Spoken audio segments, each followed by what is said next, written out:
Υπάρχει ένα κομμάτι συναγωνιστών που δεν βρίσκεται εδώ στην αίθουσα. Βρίσκεται μακριά, δεν μπόρεσε να έρθει. Υπάρχει όμως και ένα μικρό κομμάτι που μπόρεσε και ήρθε. Πληρώνοντας 200 ευρώ αεροπορικά εισιτήρια, κάποιοι άλλοι που πλήρωσαν κάποιο ξενοδοχείο. Υπάρχει ένα κομμάτι δικό μας του εθνικισμού που είναι μακριά. Εμείς ως πραγματικοί εθνικιστές δεν έχουμε παρά να νοιαστούμε για αυτούς τους ανθρώπους και να τους αφήσουμε την πόρτα μισάνοιχτη. Όχι βέβαια χωρίς κριτήρια και όρους, έτσι, σίγουρα. Δεν είναι μπάτε σκύλια λέστε, αλλά να μπορούν οι άνθρωποι αυτοί να δώσουν το παρόν στη συνέχεια με κάποιο τρόπο, και είμαι σίγουρος πως βρίσκεται ο τρόπος και στο μυαλό του συναγωνιστή του Μάνου και των υπολείπων, να μπορέσουν να είναι ενεργοί και να συμμετέχουν σε όλο αυτό. Έτσι θα μπορέσουμε να τους φέρουμε κοντά μας και θα μπορέσουν να δώσουν τον αγώνα στις περιοχές όπου βρίσκονται, όπου εργάζονται, όπου ζουν. Γιατί πραγματικά δεν είναι εφικτό σε όλους να έρθουν. Μου είπανε κάποιοι, γιατί να μην γίνει στη Θεσσαλονίκη. Τους εξήγησα, δεν μπορεί να γίνει στη Θεσσαλονίκη. Η καρδιά της Ελλάδος βρίσκεται εδώ. Είτε μας αρέσει, είτε δεν μας αρέσει. Βέβαια, αυτός... Ναι.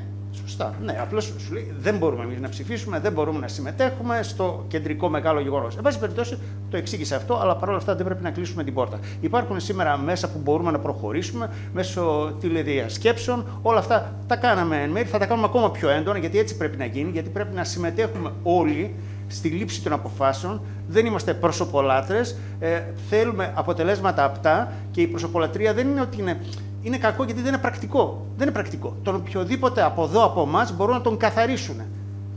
Είτε βιολογικά, είτε με άλλους τρόπους.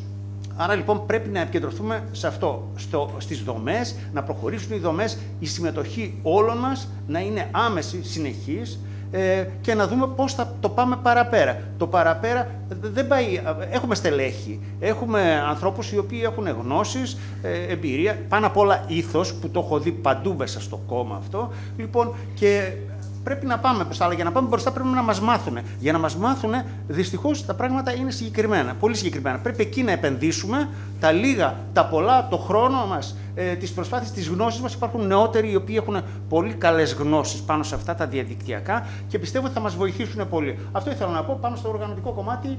Τίποτα άλλο. Ευχαριστώ. Να είστε καλά.